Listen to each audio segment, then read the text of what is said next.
మనం ఇప్పుడు furniture loading point దగ్గర ఉన్నాము. సో మనము ఇక్కడ చూడండి బ్యాక్ సైడ్ అంతా కూడా లోడింగ్ పాయింట్ అనమాట. సో ఇక్కడ నుంచి మనం లోడ్ చేసింది మనం డైరెక్ట్గా ఇండియాలో డెలివరీ చేస్తాము. సో మీకు ఫర్నిచర్ లోడింగ్ అవన్నీ ఎలా ఉంటాయో ఒకసారి చూపిస్తాను, చూద్దరు కానీ. సో ఇది చూసారు కదా, ఇలా వెహికల్స్లో మెటీరియల్ వస్తుంది.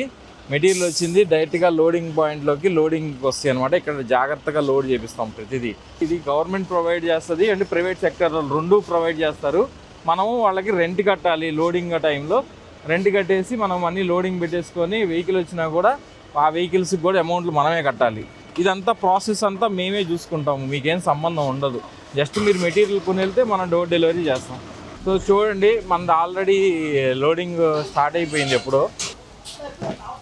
ఇట్లాగా ఉంటుందన్నమాట. జాగ్రత్తగా లోడ్ చేసి ఇట్లాగా ప్యాకింగ్ అంతా వుడెన్ ప్యాకింగ్లో వస్తుంది. అండ్ ఇలాగ పేర్లు కూడా ఉంటాయి చూడండి. షిప్పింగ్ మార్క్ రాపిస్తాము, ఎవరి పేరు వాళ్ళ దానికి వచ్చేటట్టు. ఇక్కడ కూడా లేబర్ ఛార్జెస్ ఉంటాయండి.